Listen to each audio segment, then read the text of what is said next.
আমরা যখন শাক বানাই তখন নিরামিষ ও আমিষ এই দু ধরনের প্রক্রিয়ায় বানিয়ে থাকি। অর্থাৎ রসুন দিয়ে এক ধরনের হয় আর রসুন ছাড়া এক ধরনের হয়।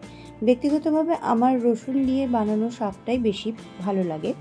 আর আজকে আমি সেই রসুন দেওয়া শাকটাই আপনাদের সামনে নিয়ে এলাম রেসিপি হিসেবে। এর জন্য যেটা আমার লাগছে সবুজ নোটে শাক, এর সঙ্গে আমি দেব কালো জিরে, দিচ্ছি আমি বড়ি, আপনারা এখানে ছোট বড়িও ব্যবহার করতে পারেন। আর এখানে কিছুটা আমি পিনাটস বা বাদাম, চীনাবাদাম নিয়ে নিয়েছি। এখানে আমি বেশ কিছুটা রসুন, প্রায় 7-8 কোয়া রসুন নিয়ে নিয়েছি। আপনারা এটা নিজেদের ইচ্ছে মতো বা পছন্দ মতো দেবেন। আমার ভীষণ ভালো লাগে রসুন দেওয়া শাক খেতে, এই জন্য একটু বেশি পরিমাণে দিয়েছি। আর এখানে আমি নিয়ে নিয়েছি কয়েকটা লাল আর সবুজ লঙ্কা, এটা গার্নিশিংয়ের ব্যাপারে কাজে লাগবে। তো এইভাবে আমি এই ইনগ্রেডিয়েন্টস ছাড়াও আরও কিছু ইনগ্রেডিয়েন্টস দেবো। আর একটা জিনিস যেটা এখানে দেব, সেটা দিলে শাকের যে টেস্ট সেটা কিন্তু আরও অনেক গুণে বেড়ে যাবে। তো প্রথমে আমি কড়াইয়ে তেল দিলাম 2 টেবিল স্পুন মতো। তারপর বড়িগুলোকে প্রথমেই ভেজে নেব, ভালো করে একদম লাল লাল করে ভেজে নিতে হবে, যেন একটুও না কাঁচা থাকে। তারপর বড়িগুলোকে তুলে আমি যেটা চীনাবাদামটা ভেজে নিচ্ছি। চীনাবাদামটাও লাল লাল করে ভেজে তুলে রেখে কালো জিরে দিয়ে দিলাম। কালো জিরেটা ফোড়নে দিলাম, বেশ সুন্দর একটা স্মেল আসে। তারপরে আমি রসুনটা অ্যাড করে দিলাম।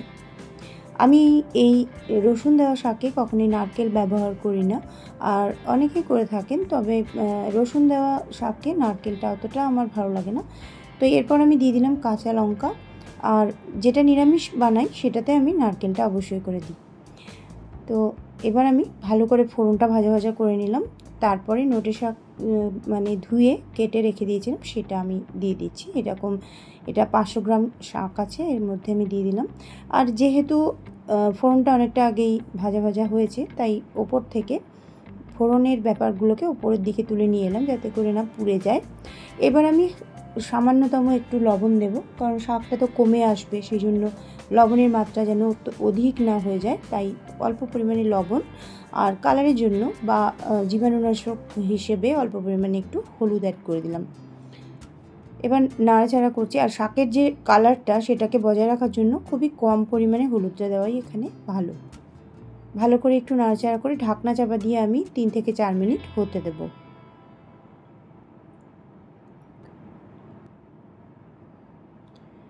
অন্যদিকে আমি একটা জিনিস বানিয়ে নেব, যেটা দিলে কিন্তু এই শাকের স্বাদটা অনেক গুণে বেড়ে যাবে।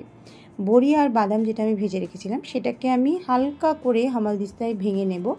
জাস্ট বড়িগুলোকে ভাঙাই আমার উদ্দেশ্য। বাদামগুলো যেরকম আছে হালকা একটুখানি ভেঙে গেল, এরকম হলো।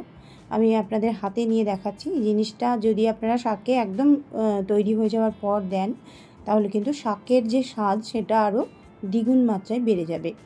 খুব ভালো লাগে। আর এই যে ভাজাটা, এটা আপনারা ডালের সঙ্গে শুধুও খেতে পারেন, এত সুন্দর। কৌটোর ভরে স্টোর করে রাখলে পরে কিন্তু আপনারা ডালের সঙ্গে ভাত দিয়ে খেতে পারেন। আমি একটা ছোট বাটির মধ্যে এটাকে বার করে নিলাম। এটা আমি দুবারে ব্যবহার করব। এখন ঢাকনা চাপা দিয়ে 3-4 মিনিট রান্না করার পর শাকটা ভীষণই ভালো সিদ্ধও হয়ে গেছে, আর কচি ছিল, জল বেরিয়েছে, ওই জলেই শাকটা সিদ্ধ হয়ে গেছে। আর কতটা কমে গেছে দেখুন। আর এরপর আমি দিয়ে দিলাম হালকা করে মিষ্টি মিষ্টি ভাব আনার জন্য চিনি, আর ওই যে বানিয়ে রাখলাম যেটা বাদাম আর বড়ি দিয়ে, সেটাও দিয়ে দিলাম। এইটা দিয়ে কিছুক্ষণ মিশিয়ে নেওয়ার পর ঢাকনা চাপা দিয়ে 2-3 মিনিট আমি রেখে দেবো। গ্যাস বন্ধ করে এই গরমটার মধ্যে রেখে দেবো, তাতে করে একটু আধটু জিনিসটা এর সঙ্গে মিশে যাবে।